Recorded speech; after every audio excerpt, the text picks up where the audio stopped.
Bonjour la communauté, dans cette vidéo on va voir comment investir en bourse, les bases je dirais pour les débutants ou même les faux débutants comme on le verra.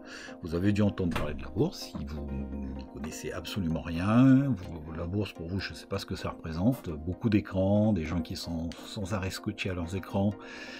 Comme vous le verrez, ça peut être autre chose, ça peut être ça, mais c'est pas vraiment ce que je conseillerais, ça serait plutôt perdre son temps, les statistiques joueraient contre vous. C'est autre chose, ça peut être une gestion beaucoup plus passive, une gestion semi-passive, un petit peu active, comme on le verra. Donc sans plus attendre, ce que je vais vous proposer dans cette vidéo, c'est une définition de la bourse. On est obligé de définir un certain nombre de choses dont on va parler tout du long, les actions, les obligations. Je tenterai de vous convaincre que pour moi la bourse est totalement indispensable pour tout investisseur, un investisseur moderne. En France on aime beaucoup l'immobilier.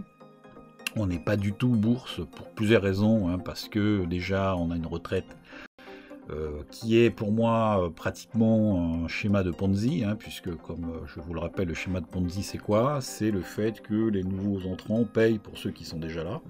Et donc là, la démographie ne joue absolument pas pour nous. Les plus jeunes d'entre vous peut-être ne connaîtront jamais la retraite, ou alors une retraite extrêmement modeste. Ça n'est pas le cas aux États-Unis. Aux États-Unis, ils investissent dès les premiers mois de la vie professionnelle sur des comptes qu'ils appellent le 401K. C'est une retraite par capitalisation, et donc c'est une retraite où la plupart des gens ils vont investir en bourse. Donc ils ont quand même, en termes de connaissances, une certaine avance sur nous. Nous les Français, on est assez peureux, on est plutôt livré à. C'est vraiment dommage, je vais essayer de vous démontrer pourquoi. Juste après ça, on verra comment bien démarrer, on parlera de l'enveloppe fiscale, du choix du courtier, de choses comme ça. L'étape juste d'après, c'est qu'est-ce qu'on fait? On choisit quelle action, quel type de support. Enfin, je vais aussi vous parler des crypto-monnaies. Vous avez dû entendre parler du Bitcoin, de l'Ethereum. Qu'est-ce que c'est?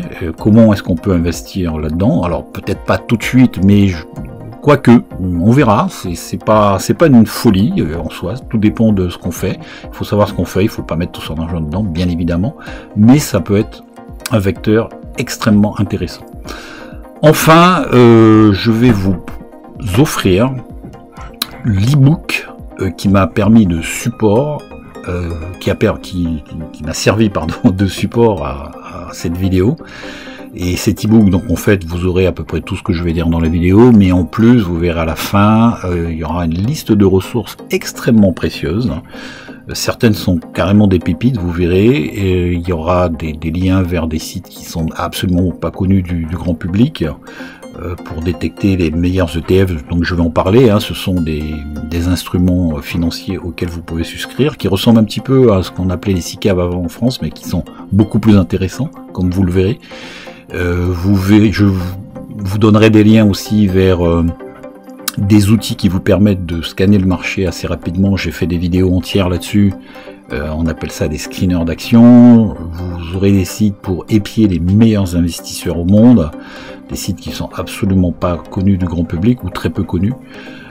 Des liens vers des simulateurs d'intérêt composés qui vous permettent de voir par vous-même l'impact des frais, des fameux frais que vont vous prendre les banques, et vous verrez pourquoi est-ce que vraiment il faut pas aller n'importe où et à quel point ça peut être impactant. Donc sans plus attendre, commençons par quelques définitions. Je vais essayer de ne pas être trop théorique, mais c'est un passage obligé pour qu'on sache de quoi on parle. Donc la bourse, c'est quoi exactement? Je dirais c'est une place de marché centralisée où ce qu'on appelle les actions cotées publiquement sont échangées, mais pas seulement des actions comme on le verra, où on peut acheter, on peut vendre des titres de propriété qui appartiennent à des sociétés. C'est en général un lieu où les entreprises viennent pour du financement, mais toutes les entreprises ne sont pas cotées. Il y a de grandes entreprises françaises, je crois, Auchan, si ma mémoire est bonne, à moins que ça soit coté aujourd'hui, j'en sais rien, mais il y a une époque, en tout cas dans le passé, où c'était une société, quoique extrêmement importantes comme Carrefour, mais je crois qu'elle était, vous ne pouviez pas acheter des actions Auchan en bourse, je crois que c'est encore le cas. Mais la plupart des grandes sociétés sont cotées, LVMH, Carrefour, etc. Donc toutes ces entreprises viennent en bourse en général pour chercher un financement. Alors qu'est-ce qu'on peut y trouver? Qu'est-ce qu'on peut acheter? Qu'est-ce qu'on peut vendre? On y trouve des devises.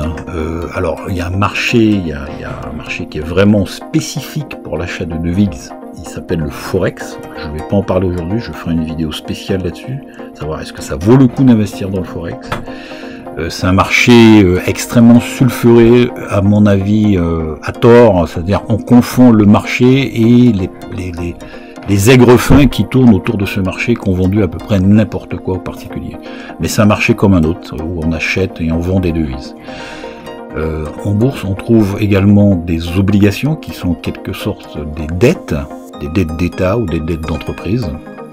On trouve des matières premières, donc la matière première la plus connue, c'est le pétrole, l'or, l'argent, on peut acheter tout ça, c'est pareil, il y a des marchés un peu spécifiques. Et surtout, ce dont on va beaucoup parler ici, on peut trouver bien sûr ce qu'on appelle des actions, et également des indices. Donc action, indice, qu'est-ce que c'est? Donc une action, je l'ai un tout petit peu introduit tout à l'heure, c'est une fraction d'une entreprise. Quand vous possédez une action, en gros, vous possédez une part de cette entreprise-là. Vous êtes vraiment propriétaire d'une fraction, certes infime, mais vous êtes quand même détenteur d'une fraction de l'entreprise. Et vous, par exemple, vous avez des droits de vote, etc. Un indice boursier, c'est un regroupement d'actions. Vous avez dû sans doute entendre parler du CAC 40 qui représente les 40 plus grandes entreprises françaises. En général, les indices représentent les entreprises les plus importantes. Donc le CAC 40 pour la France, il y a le DAX 30 pour l'Allemagne, où encore une fois ce sont les 30 plus grandes entreprises allemandes. Les obligations, ce sont des titres de dette qu'on peut également acheter en bourse. En général, les particuliers n'achètent pas vraiment des obligations, sauf lorsqu'ils sont un tout petit peu visés. Ça fait partie des bonnes pratiques d'avoir un portefeuille équilibré avec des actions et des obligations. Donc une obligation, ça peut être une dette publique, des dettes d'État, ou même une dette privée qui concerne une entreprise. Donc en gros, lorsque vous achetez une obligation, ça revient à prêter de l'argent, soit à l'État, soit à l'entreprise, en contrepartie d'une rémunération. Et il y a un terme qu'on utilise, qu'on appelle la maturité, c'est vraiment la durée pendant laquelle on va prêter cet argent. Donc les obligations sont réputées plus sûres que les actions, même si elles sont beaucoup moins rémunératrices. La plupart du temps, ça n'est pas toujours le cas. En cas de crise, c'est même l'inverse. Mais d'une manière générale, elles rapportent moins que les actions. Et elles sont sûres parce que en cas de faillite, les créanciers sont remboursés avant les actionnaires. Donc ça, c'est quand même bon à savoir. Il y a une autre classe d'actifs qui a fait son apparition très récemment, dont vous avez dû entendre parler aussi, les fameux ETF, qui sont ce qu'on appelle des trackers, également appelés Exchange Traded Funds, donc ça c'est vraiment l'acronyme d'ETF, c'est un terme anglais, qui sont ce qu'on appelle des fonds indiciels négociables en bourse. Mais en quelques mots, ce sont des fonds, des avoirs financiers qui vont vous permettre d'acheter d'un seul coup, par exemple un indice. Typiquement, il y a des ETF sur le CAC 40. Quand vous les achetez, c'est comme si vous aviez acheté des parts des 40 plus grandes entreprises françaises en respectant les proportions de cet indice-là. Si vous deviez répliquer les performances du CAC 40, c'est ce que vous seriez obligé de faire, et à chaque fois de faire des arbitrages dès lors qu'il y a des entreprises qui rentrent ou qui sortent du CAC 40, vous seriez obligé de faire ça tout le temps. Grâce à ces ETF, vous n'avez pas besoin de le faire. Et le deuxième avantage d'acheter un ETF, c'est que vous pouvez investir des sommes qui sont beaucoup moins importantes que si vous aviez à acheter ces 40 parts d'actions. Vous pouvez avoir des ETF répliquant le CAC 40 dont la part vaut peut-être 100, 200, 300, 400 euros. Si vous deviez faire ça en achetant les actions individuellement, bien évidemment, ça vous coûterait beaucoup plus cher.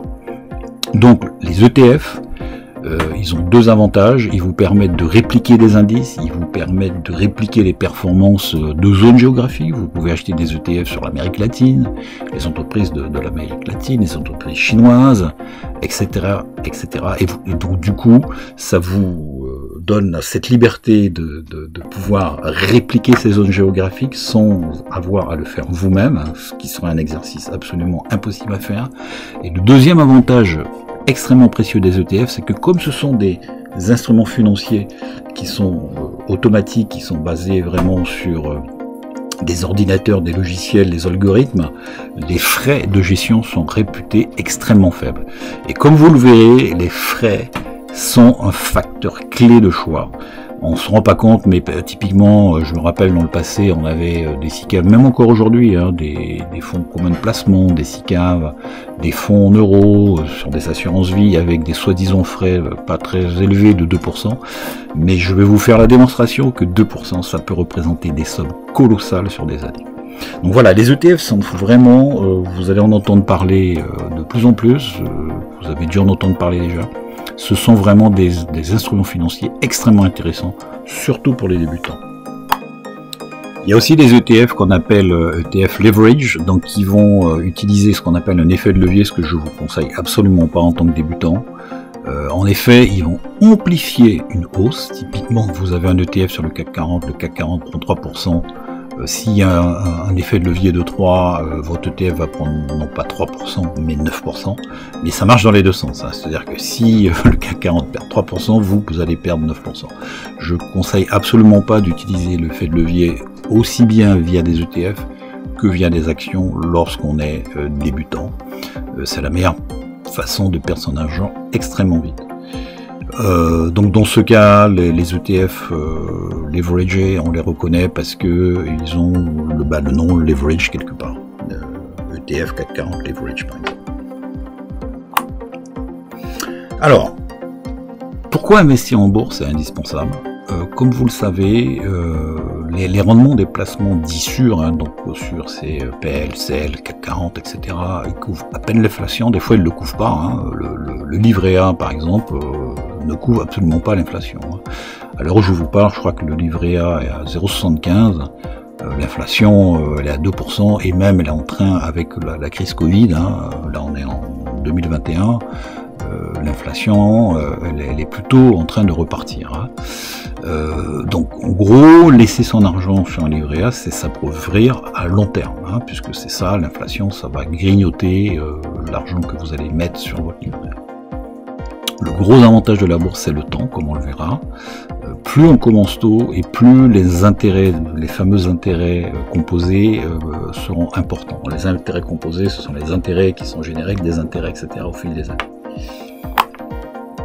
Donc là, justement, pour vous convaincre, j'ai reproduit un graphe que j'ai retrouvé sur le site de Revenu, qui montre un petit peu la performance des placements sur 30 ans, avec une rentabilité cumulée. Donc comme vous pouvez le voir, le numéro 1, c'est action avec dividende. Donc sur 30 ans, en moyenne, si vous aviez investi dans la bourse avec des actions, c'est-à-dire que vous achetez les actions et vous les gardez un certain temps, le rendement aurait été de 1352%. Donc vous auriez multiplié votre capital par plus de 13. Les actions, je dirais tout court, c'est-à-dire qui ne sont pas réinvesties, vous auriez un rendement de 461%. L'immobilier, le fameux immobilier qu'on aime tant en France, ben, le rendement il est quand même nettement moindre, hein, 402%. L'assurance vie en euros, 370%, SICAV monétaire 209%, l'or 79%, livret A 135%. Vous voyez, il y a un rapport de 1 à 10 entre laisser son argent sur le livret A et investir en actions ici. Hop. Et la hausse des prix était de 67%. Donc ça, c'est une étude entre 1988 et 2018. Donc voilà, tout est dit. On peut avoir une gestion vraiment passive en disant bah moi je veux pas me casser la tête, je laisse mon argent sur livret, etc. Mais ça finit par coûter extrêmement cher. Donc Donc pourquoi est-ce que c'est indispensable pour tous les investisseurs? Donc comme je l'ai déjà dit, il y a très peu d'investissements qui sont aussi simples et passifs que la bourse. Donc il suffit d'acheter. Alors il suffit d'acheter, c'est pas aussi simple, il faut savoir quoi acheter, je suis d'accord. Mais contrairement à l'immobilier, on n'a pas besoin d'un capital extrêmement conséquent, on n'a pas besoin d'aller visiter des appartements, on n'a pas besoin d'aller réparer le chauffe-eau lorsque son locataire nous appelle un dimanche soir parce que c'est tombé en panne. C'est quand même beaucoup plus passif. Il suffit de, entre guillemets, c'est pas si simple, je suis d'accord, de choisir les bonnes actions et de laisser les choses se dérouler dans le temps. Encore une fois, là je parle d'investissement boursier, pas en mode j'achète, je revends 30 fois dans la journée, ça c'est totalement improductif, il y a plein d'études qui le montrent, mais plutôt en mode, comme on dit, swing trading, c'est-à-dire j'achète des actions au bon moment et je me laisse glisser dans la vague de hausse et je revends, si possible, pas trop tard. Donc l'immobilier, par exemple, nécessite un capital conséquent, et la revente n'est pas toujours rapide. Une erreur peut vous coûter une fortune, hein, au-delà de ce que vous avez mis. Typiquement, vous mettez 100 000 euros, vous achetez un bien à 1 million, vous vous trompez, vous avez un accident de vie, vous devez revendre ce bien, vous le revendez au pire moment à 700 000 euros, vous perdez 300 000 et pourtant vous devez quand même rembourser votre emprunt. Donc vous avez mis 100 000, vous l'avez revendu 700 000 au lieu d'1 million, en gros au passage vous perdez 300 000. Hein. En bourse, une erreur peut vous coûter de l'argent. Pareil, vous pouvez acheter une action au pire moment et la revendre au pire moment également. Mais globalement, ça ne va pas vous coûter plus cher que ce que vous avez acheté. C'est pas possible. Sauf si, justement, vous utilisez ce qu'on appelle un effet de levier. C'est-à-dire que vous avez un compte de bourse de 100 000 euros et le courtier vous autorise à aller jusqu'à 300 000. Vous utilisez un effet de levier. Là, en effet, vous pouvez perdre beaucoup plus que ce que vous avez mis, avec des appels de marge, etc. Mais c'est justement ce que je ne conseille pas. Il ne faut jamais utiliser l'effet de levier. Donc, de plus, même si le titre perd presque toute sa valeur, vous ne perdez que l'argent investi, ce qui n'est pas vrai pour l'immobilier, ce que je viens de vous démontrer. Bien sûr, il ne faut pas utiliser l'effet de levier, ça va de soi. Si vous utilisez l'effet de levier, vous retombez dans le même piège que l'immobilier. Alors, comment bien démarrer? Donc, pour démarrer, c'est très simple. Il vous faudra ce qu'on appelle un compte titre. C'est un compte un peu particulier, c'est un petit peu comme un compte bancaire, mais c'est pas lié à une carte bleue, c'est pas lié à un chèque. C'est un compte qui n'est là que pour parier en bourse, que pour acheter des actions, des obligations, des ETF. On appelle ça un CTE, un compte titre ordinaire, ou alors une autre version, le PEA, dont je vais parler juste après, qui est un compte un peu particulier qui vous donne certains bénéfices fiscaux. Donc le compte titre vous permet d'acheter n'importe quel titre, action, indice, ETF que vous proposez votre courtier. On peut ouvrir autant de comptes titres que l'on veut en France et chez plusieurs courtiers si on le souhaite. Donc alors à quoi ça sert d'ouvrir plusieurs comptes? On peut dire mais un compte suffit, c'est déjà pas simple de gérer un compte, pourquoi est-ce que je vais ouvrir plusieurs comptes? Justement, ça peut être intéressant d'avoir au moins 2 comptes, et c'est ce que moi je vais vous conseiller si vous êtes français, si vous êtes résident français, d'avoir un compte titre ordinaire et d'avoir un compte PEA pour profiter des avantages fiscaux dont je vais vous parler juste après. En parlant de fiscalité, depuis 2018, tout ce qui concerne la bourse, c'est-à-dire les dividendes, les coupons, les plus-values de compte titre, donc une plus-value c'est la différence entre l'achat et la revente. Alors toutes ces opérations, tout ce qui vient vous enrichir au travers de la bourse sur un compte titre, est soumis à ce qu'on appelle un prélèvement forfaitaire unique, le PFU. Il est aujourd'hui au taux de 30%.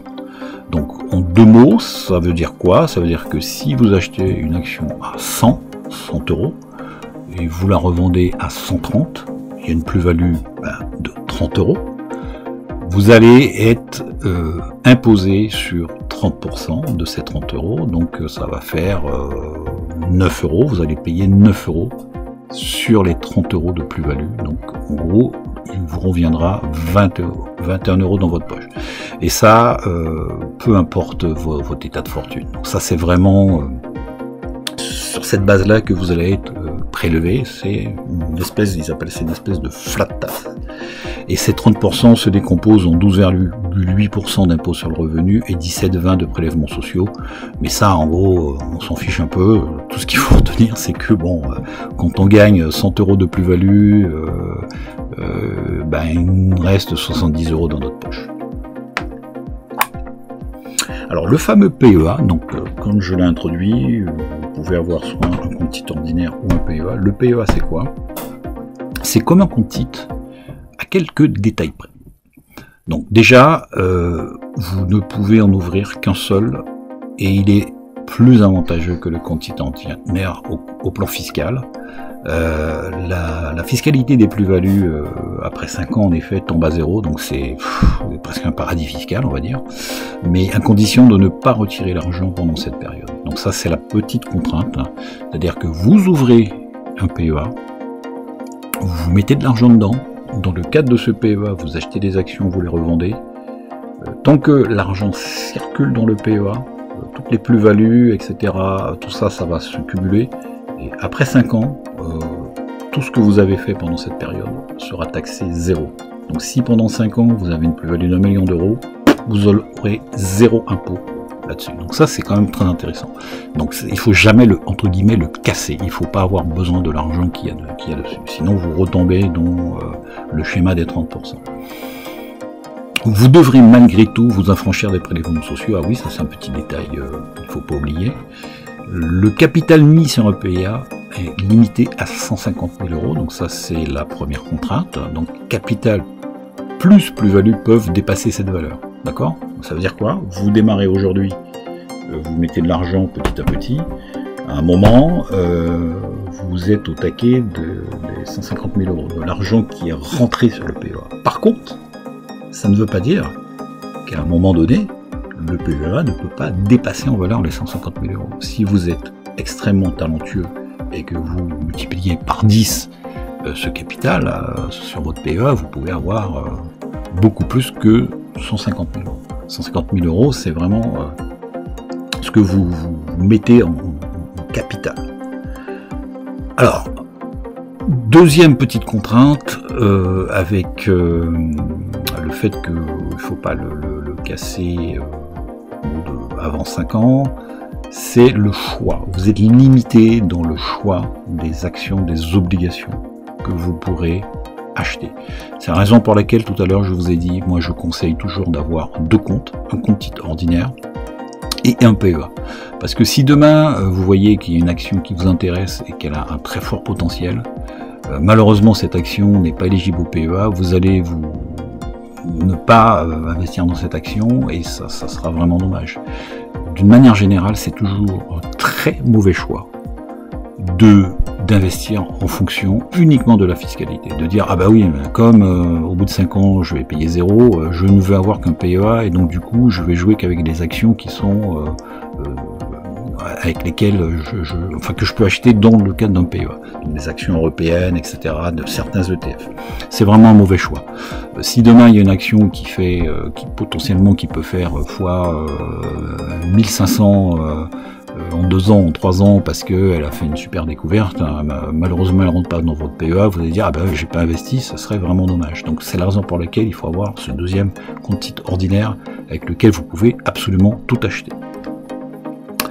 Donc, en résumé, c'est une bonne chose d'avoir un PEA pour son avantage fiscal au long terme, mais également d'avoir un ou plusieurs comptes titres pour élargir les choix d'investissement.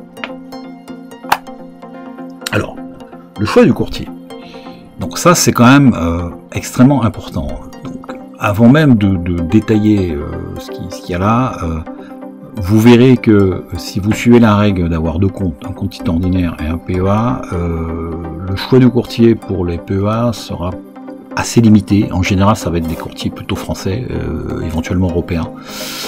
Vous ne pourrez pas choisir en gros les meilleurs courtiers qui offrent les meilleurs avantages. Donc pour les PEA, je dirais, le choix est quand même toujours beaucoup plus limité. Pour pouvoir effectuer vos opérations, il vous faut un courtier. C'est lui qui va exécuter en votre nom l'achat et la revente des actions, des obligations, des ETF que vous allez acheter.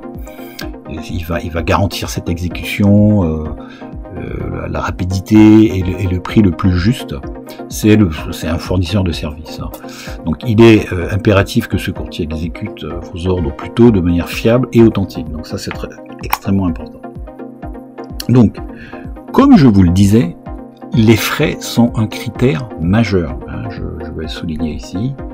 Et comme on le verra dans cet exemple. Donc, dans cet exemple, je vous ai mis le lien dans le fameux guide que je vais vous offrir qui est en description de cette vidéo. Dans cet exemple, je vais simuler quelqu'un qui, au départ, investit 10 000 euros. Bon, là, c'est des dollars, mais bon, remplacer dollars par euros, ça fait pareil. Et en une fois, et puis après, annuellement, il va investir 3 000 euros. Donc, c'est-à-dire, c'est à peu près 250 euros par mois. D'accord ? Et on va prendre l'hypothèse que cet investissement rapporte à peu près 9% par an. C'est la performance qu'a fait la bourse depuis je ne sais pas combien d'années. En moyenne, c'est 9%. Et vous investissez dans quelque chose dont les frais sont à 2%. Donc là, et vous investissez pendant 30 ans. Donc au bout de 30 ans, qu'est-ce qu'il va se passer? Donc je vais comparer cette configuration avec quelqu'un qui fait la même chose, mais qui par contre a des frais de 0,7% ici. Donc, au bout de 30 ans, on va se retrouver là. La personne qui a investi comme ça avec des frais de 2%, elle va se retrouver avec un patrimoine de 346 742 euros. Donc là, encore une fois, c'est des dollars, mais bon, les euros, c'est pareil. La personne qui, par contre, a investi avec des frais de 0,7%, comme vous le voyez, elle va se retrouver avec un patrimoine qui est quand même beaucoup plus important de 462 449 euros. Donc il y a quand même une différence entre les deux, mine de rien, de 120 000 euros sur 30 ans. Ça veut dire que cette petite différence de frais, encore une fois, hein, la seule différence là, c'est il y en a un, il a des frais de 2%, et l'autre il a des frais de 0,7%. Cette toute petite différence, vous avez l'impression que c'est rien du tout, eh ben, c'est énorme dans le temps. Là, on se prend quand même du 120 000 euros sur 30 ans. Donc 120 000 euros sur 30 ans, ça fait quoi? Ça fait, on va dire, à peu près 300 euros par mois que celui qui paye des frais de 2% donne à son banquier. Versus celui qui a 0,7%, bah voilà, il donne, celui-là, celui qui paye des frais de 2%, il donne tous les mois en plus à son banquier, tous les mois, 300 euros. C'est ça la différence entre 2% et 0,7%. Et au final, on se retrouve, encore une fois, avec quelqu'un qui a 462 000, et l'autre, le pauvre, celui qui a payé 2%, il se retrouve avec 346 000 euros. Donc ça, donc vous aurez le lien hein, dans le e-book, vous pourrez faire tous les calculs comme bon vous semble, sur 30 ans, sur 20 ans, etc. Mais ça vous fait prendre conscience de ce qu'on appelle les intérêts composés, hein, donc ce fameux investissement, tous les mois vous mettez une petite somme, avec, j'ai pris 9%, c'est vraiment le taux moyen de la bourse ces 40 ou 50 dernières années, et surtout ça vous fait prendre conscience de ne pas, de faire très attention aux frais. Typiquement vous avez des contrats d'assurance vie, des SICAV, c'est 2%, c'est 2,5%, on dit oh c'est rien, non c'est pas rien. Versus des ETF où c'est plutôt du 0,7%, justement c'est là où on voit la différence, et c'est là où il faut faire quand même les bons choix dès le début. Alors, bien sûr, ici dans cette partie, je vais nommer un certain nombre de courtiers qui sont bien connus. Je nomme très peu, vous pourrez faire vos recherches par vous-même. J'en ai nommé 2, sachant que, encore une fois, le meilleur courtier n'existe pas. Tout dépend de votre profil. Vous trouverez ci-dessous quelques courtiers bien connus, avec des avantages et inconvénients. Donc, il y en a un qui s'appelle DeGiro. Donc, en général, il est choisi plutôt par une population de grands débutants, parce que l'interface de DeGiro est connue pour être simple, ergonomique. Les prix sont parmi les plus bas du marché à l'heure où j'écris ces lignes, et le choix des titres est très large. Donc ça c'est aussi très important, les courtiers, tous les courtiers ne vous permettent pas d'acheter toutes les actions, tous les ETF, etc. Donc ça c'est important aussi d'aller sur leur site et de faire la comparaison.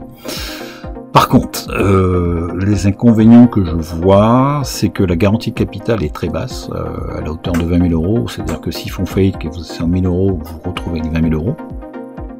Donc voilà, ça c'est pas vraiment génial, c'est quand même un gros inconvénient. Donc le deuxième courtier qui est très connu de ceux qui font de la bourse et qui sont un peu moins débutants, même si pour moi ils vont très bien aux débutants aussi, c'est Interactive Brokers. Donc ils sont extrêmement sérieux, régulés, on a accès à de nombreux marchés, je crois que c'est un des plus complets.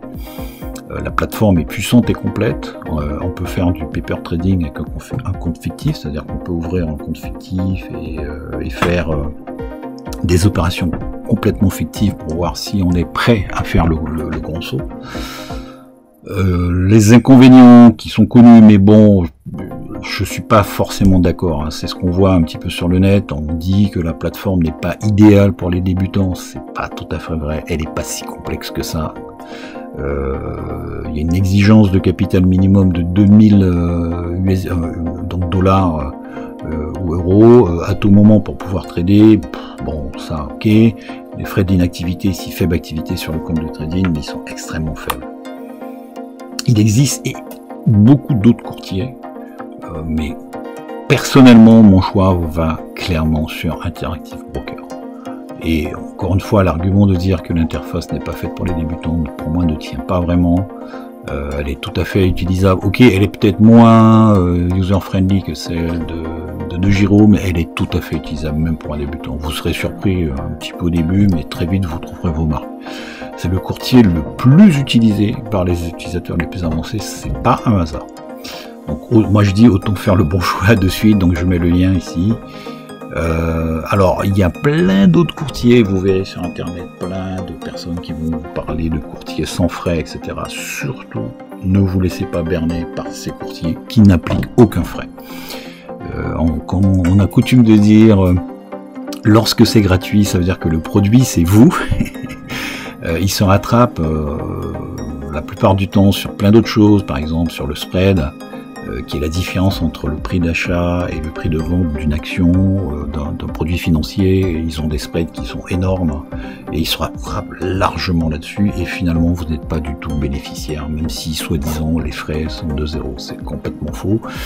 Ils se rattrapent sur d'autres choses, mais typiquement il y a un courtier américain qui est bien connu, que je ne vais pas citer dans cette vidéo, où les frais étaient soi-disant gratuits, et puis on s'est rendu compte, il y a des journalistes qui ont fait des enquêtes, qui se sont rendus compte que finalement c'était gratuit parce que ils revendaient à de grandes institutions les positions des particuliers qui venaient trader sur leur plateforme, c'est-à-dire que ces institutions, du coup, elles savaient que il y a plein de personnes qui allaient acheter l'action Apple à tel prix, ils manipulaient c'est une information capitale de savoir ce que font les gens.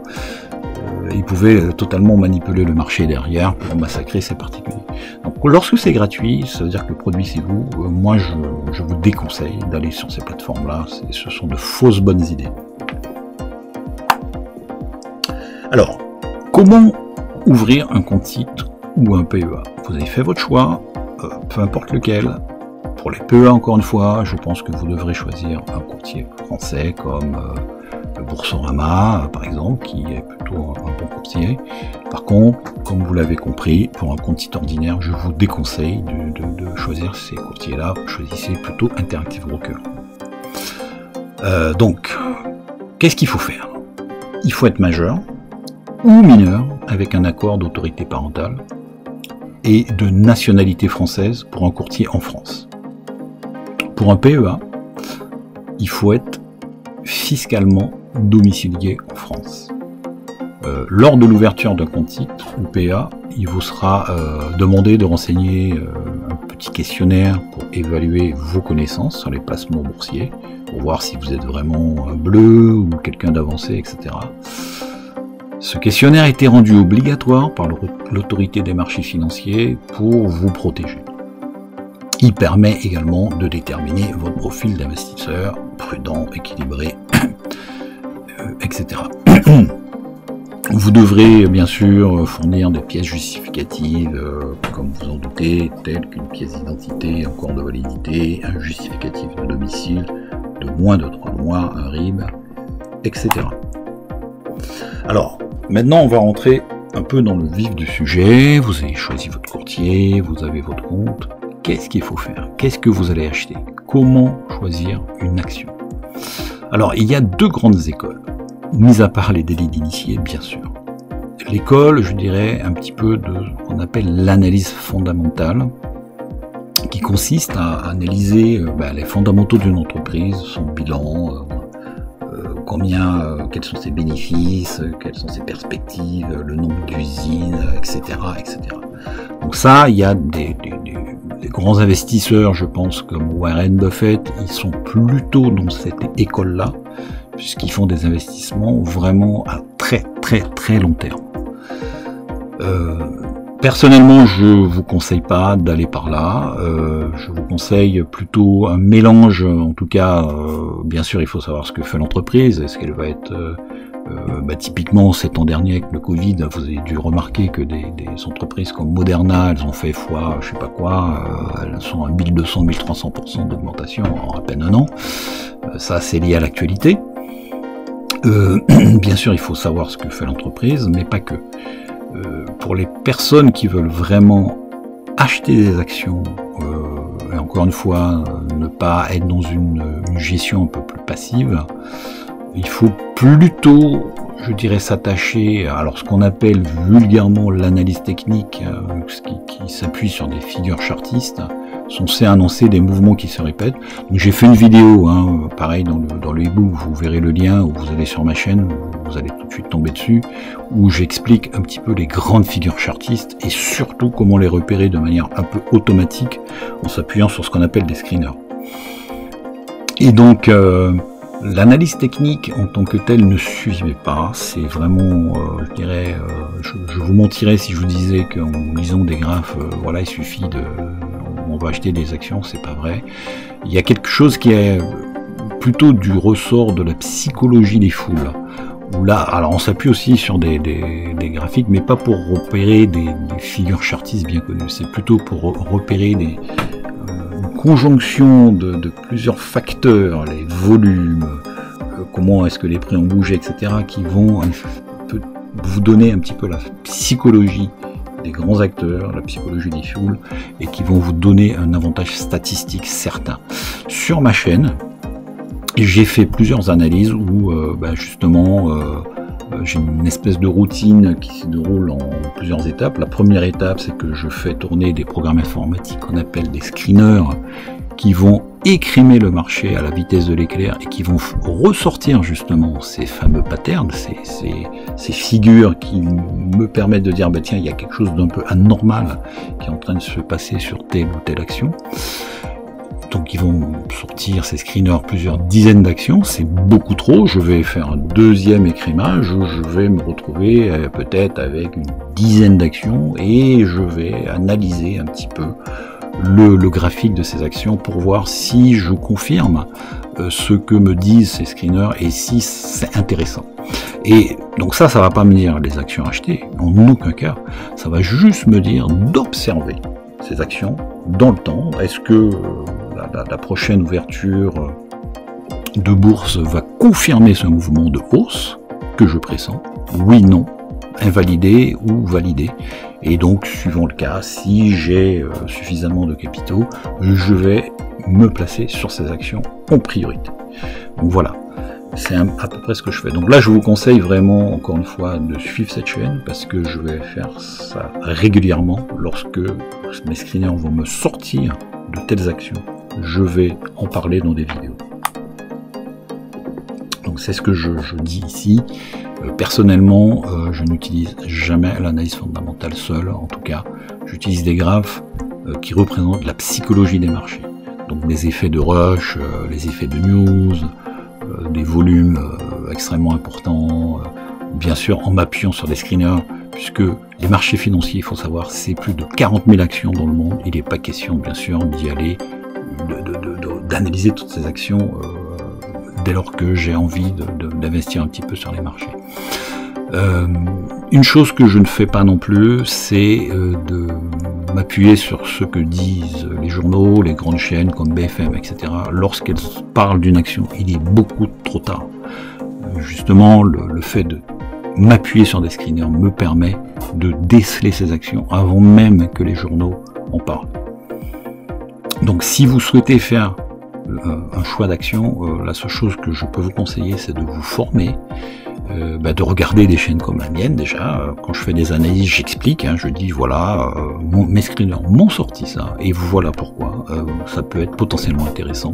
Encore une fois, ça ne veut pas dire qu'il faut acheter l'action au moment où je dis ça, ça veut simplement dire qu'il faut observer et il faut qu'il y ait des signes qui confirment ça. Donc à titre d'exemple, le logiciel que j'utilise sur ma chaîne pour faire les démos, etc., est le logiciel TradingView. Donc vous aurez un lien dans le e-book que je vous offre.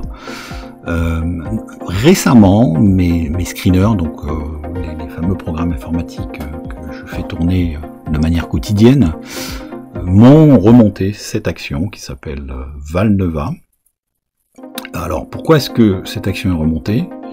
Parce que parmi les critères que j'utilise dans mes screeners, j'utilise le volume. Donc le volume, c'est ce que vous voyez en bas ici. Donc vous voyez de manière journalière, donc chaque barre représente un jour de cotation. Et ici, vous voyez les barres, et vous voyez que les barres étaient beaucoup plus grandes ici. Donc ça veut dire que ici, c'est passé quelque chose. Donc il y avait beaucoup plus d'acheteurs que d'habitude. Donc ici, les autres jours, les barres sont toutes petites, là, et vous voyez, d'un seul coup, les barres sont beaucoup plus grandes. Donc là, mes screeners, ils me remontent ça, ils m'ont dit, bah tiens, telle action, il se passe quelque chose. Il y a des volumes beaucoup plus forts que d'habitude. Donc ça, c'était un des critères. Un deuxième critère que j'utilise, donc j'utilise des moyennes mobiles, j'utilise un indicateur qui s'appelle les bonnes de Bollinger, donc qu'on voit ici. Et un deuxième critère que j'utilise, c'est lorsque les prix ils dépassent certains seuils. Et donc cette action m'est ressortie. Donc malheureusement, je suis pas rentré très tôt. Je suis rentré, l'action était, je sais plus, je crois que c'est aux alentours des 14. Donc c'était le 25 août, c'était il y a pas si longtemps. Et vous voyez donc par la suite, l'action n'a pas arrêté de monter. En effet, c'était un très bon signal d'achat. Et en très peu de jours, l'action est passée de 14 au plus haut à 24 quand même. Allez, en 5 ou 6 séances. Bon, depuis, elle est redescendue, donc là, on est en train de consolider. J'ai toujours pas vendu parce que pour moi, il n'y a pas de signal de vente très fort, même si elle a fortement consolidé ici. Mais voilà, ça, c'est vraiment un exemple que je voulais vous donner de ce que font les screeners. Ils vont scanner tous les marchés, toutes les actions, et ils vont vous remonter en fonction des critères que vous aurez définis. Ils vont vous dire, bah tiens là, il se passe quelque chose, il se passe quelque chose. Typiquement, c'est pas parce que le screener m'a ressorti cette valeur-là le 25 août que le 26, je suis rentré dedans. J'ai attendu de voir est-ce que le mouvement était confirmé. Des fois, le mouvement est totalement infirmé. Mais il y avait quand même de fortes chances que ça parte très fort.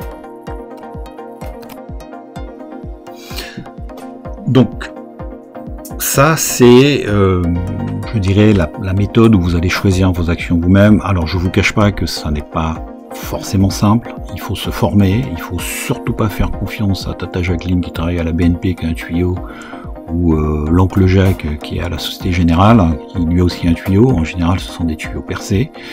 Les grands médias, c'est trop tard lorsque votre coiffeur, enfin j'ai rien contre les coiffeurs, votre esthéticienne commence à vous parler d'une action, etc. Donc là, en général, il est trop tard.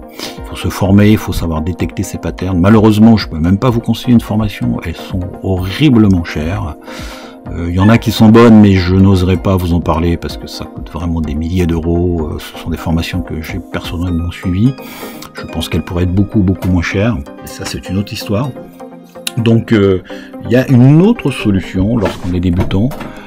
On peut commencer avec ce qu'on appelle des ETF qui vont, comme je l'ai déjà dit, reproduire un indice, un secteur, une zone géographique. On peut marier tout ça. Vous pouvez utiliser des sites que je référence ici dans le e-book pour faire votre choix. Alors pour les ETF, c'est pas le meilleur, mais vous avez le site de Boursorama qui a le mérite vous pouvez venir ici là sur Bourse, Tracker ETF, vous avez une espèce de palmarès et vous pouvez trier par performance sur 1 an, sur 2 ans, sur 3 ans. Vous pouvez avoir les sous-jacents. Vous pouvez choisir les ETF qui ne sont éligibles au PEA, etc. Et justement, lorsque vous faites une recherche, par exemple, je connais un ETF sur le Nasdaq 100 qui s'appelle LQQ, alors qu'il y a un ETF leveragé x2, donc le genre d'ETF que je déconseille pour un débutant. Mais par contre, quand vous tapez le nom d'un ETF comme ça, vous verrez ici, là, sur cette partie, la partie de droite, est-ce que cet ETF est éligible au SRD ou au PEA également. Donc là, vous voyez les avantages fiscaux du PEA, blabla, mais bon, vous voyez que l'ETF est éligible au PEA. Donc si vous voulez investir dans le cadre de PEA, ça peut être un site intéressant. Alors les types d'ordre. Donc imaginez que vous ayez un compte, vous avez jeté votre dévolu sur une action ou sur un ETF. Maintenant il faut l'acheter. Alors quand vous allez acheter une action, une obligation, un ETF, bon peu importe, vous pouvez l'acheter de plusieurs façons et tous les grands courtiers vous permettent de passer les types d'ordre dont je vais parler à l'instant. Donc vous avez l'ordre au marché, donc c'est un ordre qui permet d'acheter ou de vendre d'ailleurs une certaine quantité de titres sans condition de prix. Donc vous dites voilà, moi j'ai repéré Apple, je veux 100 actions Apple. Peu importe le prix, l'action cote en ce moment $150,2, si ça se trouve dans 3 secondes elle va passer à $70, et là je vais l'acheter vraiment à un prix beaucoup plus élevé que le prix affiché au moment où je passe l'ordre. Tant pis, je veux l'action Apple à tout prix, donc je vais passer un ordre au marché. Donc ça c'est vraiment le premier type d'ordre que je vous conseille pas personnellement. Vous avez après l'ordre à cours limité, donc il permet d'acheter ou de vendre une quantité de titres avec votre condition de prix. Pareil, vous voulez acheter de l'Apple, vous voulez en acheter 100, mais à 151,1 maximum. C'est-à-dire que tant que l'action, le prix n'a pas atteint ce prix-là, vous ne serez pas exécuté. Après, vous avez des ordres un tout petit peu plus sophistiqués. Vous avez ce qu'on appelle l'ordre à seuil de déclenchement. Il consiste à prédéfinir un seuil d'achat ou de vente sur un titre. En gros, c'est un ordre un tout petit peu plus complexe, beaucoup plus technique. Il consiste à dire, en fait, je n'achète que si le prix de l'action dépasse tel prix. Alors, c'est vrai que c'est pas vraiment intuitif pour un débutant, mais en gros, il permet techniquement d'entrer sur une valeur quand il y a un vrai mouvement à la hausse qui se confirme. Je vous donnais l'exemple tout à l'heure de mes screeners qui ressortent des valeurs parce qu'elles sont en train de percer à la hausse. Donc typiquement l'action dans le sticker, dans le code est VLA Valneva si j'ai bonne mémoire. Et donc je vois que mes screeners le matin me disent quand la bourse va ouvrir, il faudra vraiment observer à 9h30, je sais pas à quelle heure, 10h, peu importe l'heure à laquelle je vais commencer à regarder les cours. Apparemment cette action est très intéressante. Deux choses l'une, soit j'ai le temps, donc je regarde est-ce que le mouvement est confirmé, le mouvement à la hausse, ou alors je peux aussi passer un ordre à seuil de déclenchement où je vais dire eh bien, si le mouvement est vraiment confirmé, l'action va continuer à monter et je ne veux acheter que si elle monte, elle dépasse un certain prix. La veille, elle a clôturé, je sais pas, à 14 €. Si elle dépasse 14,5, alors là, ça voudra dire que le mouvement est confirmé et je veux acheter qu'à cette condition. Donc c'est ça un petit peu l'idée d'achat à seuil de déclenchement. En gros, on achète plus cher que le cours actuel, mais ça permet de confirmer un mouvement en fait. En fait, c'est l'exemple que je donne là, l'action VLA, donc l'action que je vous ai montré tout à l'heure, elle coûte 12 €, je passe un ordre pour en acheter 10, quand son cours atteindra 13 €. C'est pas intuitif, mais ça me permet de valider un mouvement à la hausse en fait. En faisant cela, je suppose que si le cours dépasse 13 €, la hausse sera amorcée et continuera. Faire attention toutefois que quand l'ordre sera déclenché, l'acquisition se fera à n'importe quel prix. En effet, c'est ce que je vais essayer de vous expliquer après. Si l'action démarre à 15 €, j'achèterai mes 10 actions à 15 € et non pas à 13, qui est utilisé comme valeur déclenchant l'acte d'achat. En effet, quand je mets un ordre à seuil de déclenchement, je dis j'achète 10 actions VLA, seuil de déclenchement 13 €. Ça veut dire que si l'action dépasse les 13 €, mon ordre va être validé, c'est le déclencheur. Mais ça ne veut pas dire que je vais être exécuté à 13 €. Donc c'est très très dangereux.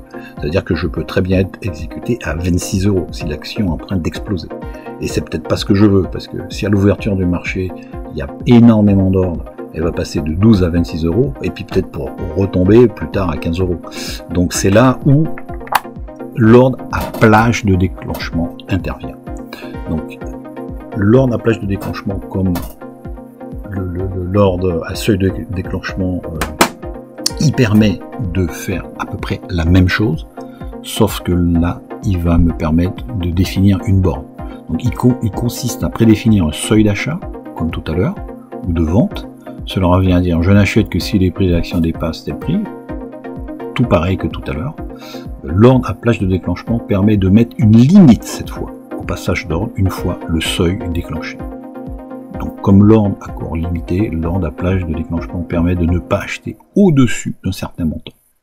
Le même exemple, l'action VLA coûte 12 €, je passe un ordre pour en acheter 10 quand son cours atteindra 13 €, ok, mais cette fois, je précise que je suis prêt à aller jusque 13,5 € maximum.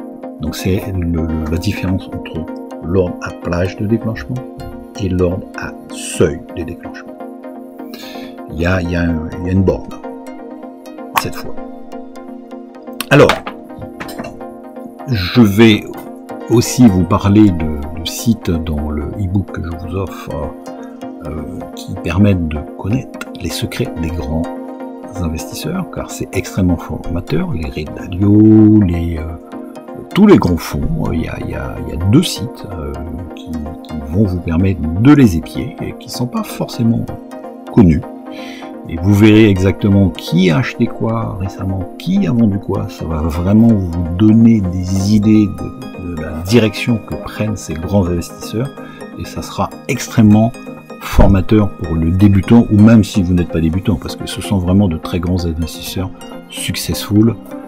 Ce sont vraiment les plus grands. Hein. Vous allez entendre parler de Ray Dalio, vous avez dû entendre parler de Warren Buffett, bien sûr, des hommes les plus riches du monde. Donc tous ces investisseurs-là, il y a des sites où vous pouvez voir ce qu'ils font. Donc maintenant, on va parler d'une classe d'actifs dont vous avez certainement entendu parler. Ce sont les crypto-monnaies. Vous avez dû entendre parler du Bitcoin, vous avez dû entendre parler de l'Ethereum. Si vous n'avez pas entendu parler de ça, c'est que je ne sais pas où vous étiez peut-être sur Mars, mais tout le monde a entendu parler de ces crypto-monnaies. Donc, déjà, je vais vous donner une petite définition. Donc, une crypto-monnaie, c'est quoi? C'est une monnaie numérique sécurisée par un système qu'on appelle la blockchain. Donc, la première monnaie dont on a entendu parler s'appelle le Bitcoin. On en a entendu parler parce qu'elle est totalement dépendante des réseaux bancaires. C'est une monnaie vraiment totalement qui passe pas par, je dirais, les banques centrales, les grands réseaux bancaires, même si ça a tendance à changer. Toutes les autres monnaies numériques créées par la suite sont appelées des altcoins. Vous allez entendre parler des altcoins sur les médias, sur les chaînes YouTube, etc. Et ce sont en gros des alternatives au Bitcoin. Donc, ce qui est intéressant avec le Bitcoin, c'est que bien que son cours soit extrêmement élevé aujourd'hui, donc à l'heure où je vous parle, je crois que c'est repassé au-dessus des 50 000 € ou dollars, bon peu importe. Hein. Mais néanmoins, il est possible de détenir une fraction d'une crypto-monnaie, donc c'est ce qui en fait son intérêt. Donc même si une crypto, alors il y a une petite faute là, c'est pas Mahonet, une crypto-monnaie vaut 100 000 €. La part, il sera toujours possible d'investir, une autre faute, excusez-moi, il faudra que je corrige ça, il sera possible d'investir en elle, quelle que soit la taille de son capital. C'est-à-dire que si vous avez même 500 €, vous pouvez acheter une portion de Bitcoin, vous pouvez acheter une portion d'Ethereum, si vous voulez, etc. Alors, vous entendez beaucoup parler de la blockchain. Donc la blockchain, c'est quoi? C'est une technologie qui garde la trace de l'ensemble des transactions réalisées de manière totalement décentralisée, sécurisée et transparente sous forme d'une chaîne de blocs. Donc c'est la raison pour laquelle on parle de blockchain. Donc, imaginez comme une espèce de grand livre comptable. Dès lors qu'il y a une opération sur le Bitcoin, cette opération-là est enregistrée, elle est visible, je dirais, elle est potentiellement visible de tous. Donc la blockchain, c'est une espèce de livre comptable où sont inscrites les transactions de manière décentralisée. L'adjectif décentralisé renvoie au fait qu'aucune entité n'a le contrôle sur l'ensemble des processus, contrairement aux monnaies dites fiat comme l'euro, le dollar, etc. Chaque opération est vérifiée par une multitude de machines appelées tiers de confiance. C'est d'ailleurs qui la rend infalsifiable. Pour pouvoir falsifier par exemple le Bitcoin, il faudrait que plus de la moitié des ordinateurs qui rentrent en ligne de compte pour faire toutes ces opérations de vérification soient compromis, ce qui est absolument impossible. Donc pour faire simple, la blockchain assure l'intégrité d'une transaction et conserve la confiance des utilisateurs, tout comme les signes de sécurité facilement reconnaissables qui se trouvent sur un billet en euros prouvent l'authenticité de celui-ci. Donc c'est à peu près la même chose, mais au niveau numérique. Miner de la crypto-monnaie, c'est un terme que vous allez entendre très souvent, est en réalité participer en tant que tiers de confiance à son intégrité. Donc il y a des ordinateurs qui sont configurés pour faire ce qu'on appelle du minage, et les mineurs, en gros, ils participent justement au contrôle, à la vérification de toutes ces opérations, et en contrepartie, ils reçoivent des récompenses. Donc c'est ça l'activité de minage. Alors, investir en crypto. Qu'est-ce qu'il vous faudra? Il vous faudra tout d'abord ce qu'on appelle un exchange. Il y en a plein. Mais je dirais il y en a deux qui émergent. Il y a Binance, qui est quand même le plus connu, donc je mets le lien là dans le e-book offert. Il y a aussi Coinbase, qui est plus facile d'accès, c'est vrai, mais pour l'avoir pratiqué, d'ailleurs j'ai arrêté, il pratique des tarifs exorbitants. Moi, c'est comme pour les courtiers, sous prétexte de simplicité, de facilité d'utilisation, n'allez pas n'importe où, parce que comme j'essaie de vous le démontrer, les frais sur le temps ont un impact colossal sur vos plus-values et votre bonne fortune. Donc moi je conseillerais directement Binance, même si on dit que c'est moins facile, mais encore une fois, on est surpris une fois, deux fois, mais on apprend très très vite à l'utiliser. Peu importe l'exchange que vous choisirez, moi il y a tellement d'histoires autour des crypto-monnaies, c'est tellement lucratif, il y a tellement d'arnaques, il y a tellement de personnes qui veulent rentrer sur votre compte. La première action à faire que je vous recommande, c'est de mettre le deuxième facteur d'authentification, vous savez, où vous allez rentrer un login, un mot de passe, et puis on va vous envoyer un SMS avec un code pour le deuxième facteur d'authentification. Donc ça c'est vraiment la première action que je vous recommande. Donc ouvrez un compte si ça vous intéresse. Alors est-ce que c'est intéressant aujourd'hui d'investir dans les crypto-monnaies? Alors pour le moment, comme vous le savez, donc le Bitcoin est monté très très haut, il est redescendu assez bas, il a joué entre le haut et le bas comme ça en ping-pong. Là on est à l'heure où je vous parle, il a tendance à remonter au-dessus des 50 000. Il faudrait qu'il reste durablement dans cette zone de 50 000 et qu'il recommence à monter pour être sûr qu'on repart dans ce qu'on appelle un bull run, c'est-à-dire un marché où au cours de plusieurs séances, il va monter.